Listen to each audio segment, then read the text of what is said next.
I was in a sorority. Amazing. And whenever like sorority controversies or things that happen in sororities like raised to the cultural zeitgeist, I'm always fascinated to see what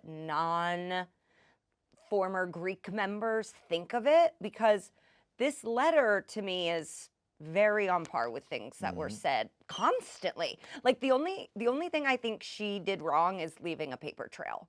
Like it's like she needed to say this not in an email. She needed to say this like at a chapter meeting, and that would like we would be taken down into the basement and called dumb sluts all the time.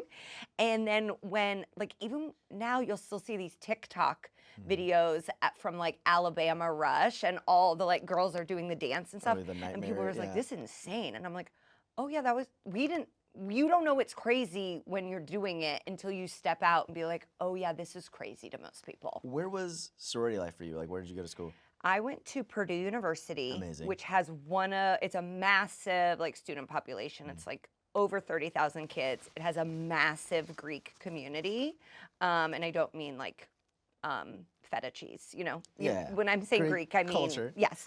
And honestly, I wish there was more hummus there. But it was really a ton of fraternities, ton of sororities, and since the school is so big, for me, I kind of felt like, oh, I need something to like give myself a sense of community. My mom was president of her sorority. My dad was in a fraternity. Both of my older brothers were in a fraternity. So yeah, I did not know that it was like a weird thing to be in a sorority or fraternity. Everyone I like grew up around went on to do that. Okay, so what was it like joining a sorority like because obviously you talked about these like TikTok Rush videos, Yeah. like that's such an easy way to like persuade people to come. What was your decision? Was your mom part of that sorority, so you just followed along, or was there like options for you? So I actually had a family friend came over the summer going into my freshman year of college, and basically was like, Phi Mu is like this, Alpha Phi is like this, Kappa Kappa Gamma is like this, and just like wrote me a cheat sheet of all the different places. And then I had to get together a resume, a headshot. Like, I guess I could have gone into it without that stuff, but it would have sort of set me behind. And this is just Big Ten. Like the Southern schools take it way more seriously, but I had referrals, I had letters to certain places. And this was, luckily, I did it all pre-social media. Facebook, I joined Facebook my freshman year of college, and I was already in the sorority. And by sophomore year, when girls were rushing, we were pulling up their Facebook profiles and like pointing things out and stuff. We did the same thing. I was part of a fraternity. I was SAE, and we would pull up their Facebooks and be like pros and cons. Yes. Like, go through all of it. Like, who do they know? What do they not know? Like, oh, this picture is like incriminating, whatever it was. Yeah. It's so gnarly. Yeah, and I, like, having been on the other side of it, honestly, it probably prepared me for show business because it's brutal and mean and very So much based cutthroat. on like appearance and having certain things. But it really, I luckily did not, once I was like through it, then I just wanted to be in the skit, and like I like wrote and directed and starred in the skit, and then didn't have to do any of like the really mean stuff. So what was it like once you were, like what was the sort of process of you joining the sorority? What was that like for you then? Like once you decided, okay, this is the one, and they obviously have to like, you like court each other. You get matched. Yeah, you like you get matched. the court, and then it's like, oh, they want you, you want them. And some it's like people the don't anxiety of get it. their match, and so you would Nightmare. like you would be walking, and I remember all the matching we found out in like the communications building, and I remember walking in, and there just being white girls crying in the hallway, and you're like, oh my god, like It's it was also, like- crazy. Like my sister went to FSU, went through a similar Yeah, process. yeah. It's like crazy that these schools are like, yeah, that just happens. Like we don't really have anything to do with it. It just happens.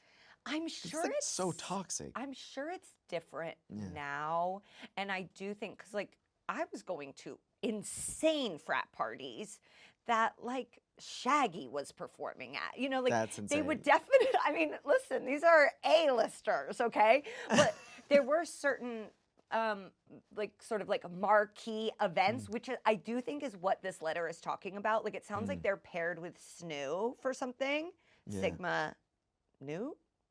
I think. What is the N? I honestly like. I I feel like forget the I feel like they alphabet. make you memorize the alphabet. Alpha, Beta, Chi. I'm not even going down this road with you. You Delta. can get it. I'm so I proud of you. skipped a lot of pledge training because I was also a theater major. So I'd be like, oh, I gotta get you a monologue, and then like skip-a-doo out of there. Yeah, so I went to an art school, so Yeah. it was like the fraternity sorority life doesn't even really count, but No. they still make you like, and I was our pledge leader guy, so I was like the head of our class, and there was like 8 of us. There was only 8. Oh, It was it was really supposed to art school. Nobody Yeah, wanted to that's be in a so fraternity life. funny. It's just like someone was like, "Hey, you're chill. You want to do this?" And I was like, "Yeah, I got nothing else to do." 8 boys. Like 8 boys. it's basically just But like they a still, like- detention. But our hate, because they were also like being weird about hazing. But I remember like because there's always like a specific thing that people are known for, right? And ours was they Yeah. would lock you in a room and play Mr. Big. Do you remember that band? Yeah. They're like, hold on, I'm little the girl. one who wants. Yeah. That's one of my favorite songs So of all that time. okay, so So, it can't be mine anymore. I guess I'm gonna be an SAE at Yeah, you could be an Emerson. SA at Emerson. The issue is when you're the head. I didn't know this. When you're the head of the pledge or whatever, like they do like a quiz, like a long form quiz for everybody. And we were held in a basement, and this song was playing, and each person's quiz is like 30 minutes.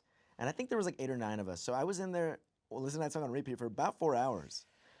I don't like Mr. Big anymore. No. And I One don't hit even think I liked it that wonder. much to begin with. Like it was a fine song. But now I It's a can't. If I hear it, I like incredible start song. sweating. I'm like, oh, yeah, here we go. You know? Okay, so yours was that you were our We had urban, other crazy stuff, but that yeah, was it. our urban legend was that we got our like mascot was an owl. So our urban yeah. legend was that we got put in a coffin with Oh, an that's worse. owl. That's so much worse. Did they actually do it, or that was just like the No. rumor? No, but when Oh, you're okay. initiated, they do put a blindfold on you, and you go, "Well, guess I'm getting in a coffin Here comes today." the owl. Yeah, I mean Yep. they did that. The blindfold thing is such a like. I They know. would like walk you through the house and be like, "Do you trust us?" And I'd be like, "Yeah, I guess, dude. Like, not really, but like, what am I gonna say? No? Then Yeah. I lose. You know what I mean? Yeah. I don't know. I mean, it is. I obviously understand the Yeah. toxicity of it. My pledge class was 44 girls, Oh yeah. and I lived in a lot of That's places. a lot. There's no sorority houses because if like 8 women live together, it's a brothel. brothel. Yeah, stupid rule. And Boston's it's like, the same. Ohio, you wish you had that many brothels, okay? Yeah. The economy would be doing a lot fucking better if we had sex workers in every single house with 8 women. But Indiana's like, you can get all the bitches in a house you want. You just can't get an abortion, and we don't want you reading books, but have as much fun as you want. And so we lived in a massive house that had like 80 women that lived in it. Was it like a nice house, or was it like decrepit? Like Gorgeous on the outside. Inside, some creaking and some ghosts for sure. And then like we there love would- ghosts. Ghosts are yeah, good. there would be ghosts. Necessary. There was Yeah. we lived in this thing called cold air, where the top floor is I don't even know if they still do this. So the top floor is basically a massive attic that has sets of bunk beds, like 30 to crazy. 30 bunk beds in them, so 60 girls. And no matter the time of year, all of the windows are left open 24 hours a day. That's like an orphanage. I feel right. Yeah, It's just and you're like, paying like a lot of money. That's Luckily, insane. I slept in there one semester, and then I was like, I'm gonna need my own room. See, we did one house. We couldn't. We obviously could not afford a house like that. Yeah. And in Boston, it's like you just go where you can. And I remember we lived in a place called Alston, which is known as Rat City. Amazing.